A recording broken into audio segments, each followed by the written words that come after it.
जय माता दी दोस्तों, आपके अपने चैनल धर्म साधना में आपका बहुत बहुत स्वागत है। माँ भगवती दुर्गा की कृपा आप और आपके पूरे परिवार पर सदा सर्वदा बनी रहे। दोस्तों, नवरात्रि की शुरुआत हो रही है 13 अप्रैल से और नव संवत 2078 की भी शुरुआत 13 अप्रैल से हो रही है, यानी कि हिंदू नववर्ष की शुरुआत हो रही है 13 अप्रैल से और चैत्र नवरात्रि की भी। तो मेरी तरफ से आप सभी को नववर्ष की भी और चैत्र नवरात्रि की भी ढेरों शुभकामनाएं। आप सभी पर माँ भगवती दुर्गा की कृपा सदा बनी रहे। नया वर्ष आपका मंगलमय हो, शुभ हो, आपकी हर कामना पूर्ण हो, ऐसी मेरी शुभकामनाएं हैं आपके लिए। दोस्तों, आज के दिन हम जो बात करने वाले हैं घट स्थापना के बारे में। घट स्थापना का शुभ मुहूर्त क्या होगा और 9 दिन की तिथियां किस तरह से पड़ रही हैं, किस दिन हमें किस देवी की पूजा करनी है, और इस नवरात्रि में यानी कि हर नवरात्रि में हमें कुछ ऐसे काम हैं जो ज़रूर करने चाहिए। तो ये सभी बातें मैं आज आपसे इस वीडियो में शेयर करने वाली हूँ। वीडियो को पूरा ज़रूर देखिए और अगर आपको आज की वीडियो अच्छी लगे तो इसे लाइक कर दीजिए और ज़्यादा से ज़्यादा इस वीडियो को शेयर कीजिए। सबसे पहले बात करते हैं कि चैत्र नवरात्रि कब से शुरू हो रही है, घट स्थापना का शुभ मुहूर्त क्या है। दोस्तों, चैत्र नवरात्रि 13 अप्रैल मंगलवार से शुरू हो रही है और घट स्थापना का शुभ मुहूर्त है प्रातःकाल 5:28 से सुबह 10:14 तक। तो ये सुबह का प्रातःकालीन शुभ मुहूर्त है और अगर इस समय में आप घट स्थापना नहीं कर पाते हैं तो दूसरा शुभ मुहूर्त है 11:56 से 12:47 तक। तो इस समय में आपको घट स्थापना करनी है। अब बात करते हैं कि तिथि किस तरह से पड़ रही है, क्योंकि इस बार दोस्तों नवरात्रि जो है 13 अप्रैल से शुरू हो रही है और 22 अप्रैल को समाप्त हो रही है।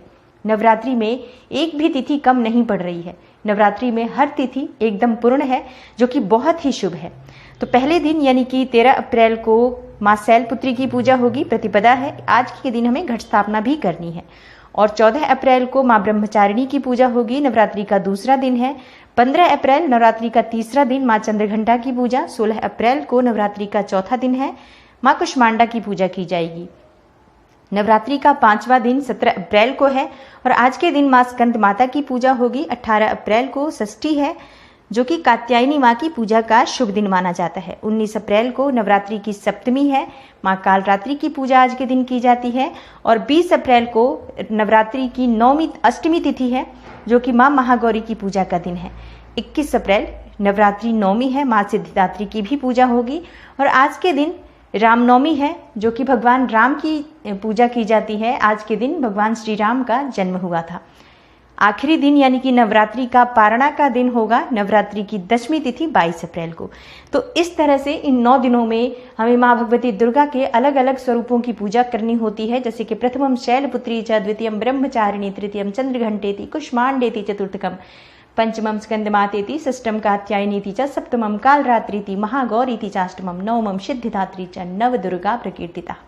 इस तरह से माँ भगवती के 9 स्वरूप हैं और इन 9 स्वरूपों की पूजा हमें प्रतिदिन करनी होती है। माँ भगवती दुर्गा का ही चित्र या प्रतिमा आप स्थापित करें और रोज आप माँ के अलग अलग स्वरूपों को स्मरण करते हुए भाव के साथ आप पूजा करें। उसके बाद दुर्गा जी की पूजा हमें करनी है। मंत्र कौन सा जाप कर सकते हैं आप?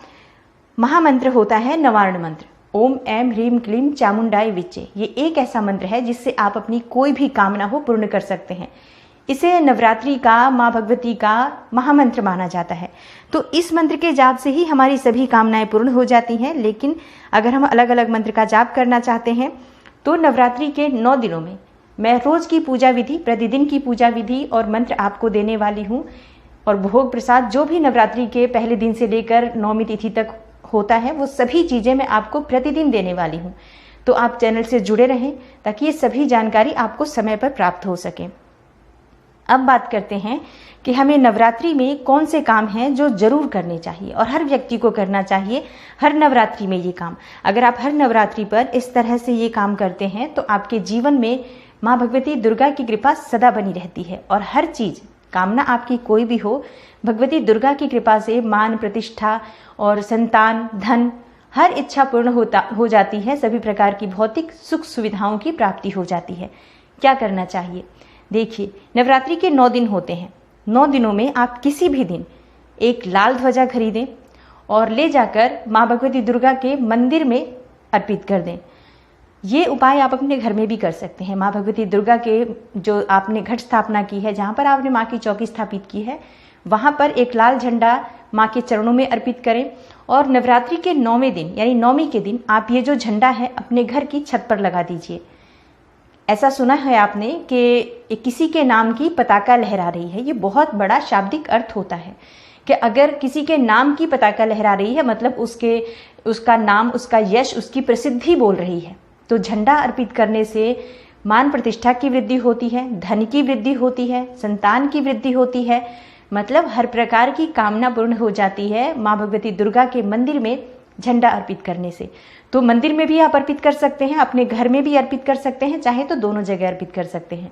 लेकिन जो घर में आप झंडा अर्पित करते हैं माँ के चरणों में, उसे नवरात्रि के 9वें दिन आप अपने घर की छत पर लगा दीजिए, ईशान कोण में, या फिर आप अपने घर के सामने भी लगा सकते हैं, जिस तरह की भी सुविधा हो। ये जरूर करना चाहिए और हर नवरात्रि पर करना चाहिए। दूसरा काम क्या है, सुहाग की सामग्री माँ भगवती दुर्गा के चरणों में अर्पित करें। किसी मंदिर में भी जाकर आप कर सकते हैं, अगर आप दुर्गा मंदिर में जाते हैं तो, और अपने घर में तो आपको जरूर करनी है। माँ की जो आपने चौकी स्थापित की है वहां पर सभी सुहाग की सामग्री माँ को अर्पित करें। मेहंदी जरूर होनी चाहिए, लाल चुन्नी होनी चाहिए, कांच की चूड़ियां चाहिए, और ये सभी चीजें जैसे सिंदूर, बिंदी, सब चीजें माँ को अर्पित करें। और उसके बाद नवरात्रि के 9वें दिन ये जो सामग्री आपने अर्पित की है, ये आप किसी कन्या को दान कर सकते हैं, किसी ब्राह्मण को दान कर सकते हैं, किसी सुहागिन स्त्री को दान कर सकते हैं। इससे सौभाग्य में वृद्धि होती है, समृद्धि की प्राप्ति होती है, धन में वृद्धि होती है। घर के मुख्य द्वार पर तोरण जरूर लगाना चाहिए। तोरण क्या होता है, पल्लव होते हैं, जैसे कि आम के पत्ते ले सकते हैं आप, अशोक के पत्ते ले सकते हैं। ये सभी पत्ते आप जैसे कुछ मात्रा में पत्ते ले लें, 21 या फिर 51, जैसा आपके मुख्य द्वार की स्थिति है उस हिसाब से आप 11 पत्ते ले सकते हैं, 9 पत्ते ले सकते हैं। सभी पत्तों को धोकर साफ कर लें और उसके बाद उन सभी पर आप रोली से हल्दी से तिलक लगा लें। और घर के मुख्य द्वार पर जो पहला दिन होता है, घट स्थापना का दिन होता है, उस दिन अपने घर के मुख्य द्वार पर ये तोरण जरूर लगाएं। कलावे में सारे पत्ते बांध दीजिए और उसके बाद अपने मुख्य द्वार पर बांध दीजिए। ये क्या होता है, मांगलिकता की निशानी होती है तोरण। जब भी आप किसी के दरवाजे पर तोरण देखते हैं तो ऐसा लगता है ना यहाँ पर कोई मांगलिक कार्य हुआ है। दूर से देखने वाले को ऐसा ही प्रतीत होता है कि यहाँ पर कोई मांगलिक कार्य हुआ है। तो मांगलिकता बढ़ती है, घर में मांगलिक कार्य बढ़ते हैं, यानी कि सुख, समृद्धि, धन में वृद्धि होती है। तो बहुत जरूरी होता है पॉजिटिव बने रहना, और लोगों की सोच अगर आपके प्रति पॉजिटिव होती है, सकारात्मक होती है, तो आपकी वृद्धि तो निश्चित हो जाती है। तो अपने दरवाजे पर, मुख्य द्वार पर तोरण आपको जरूर लगाना चाहिए।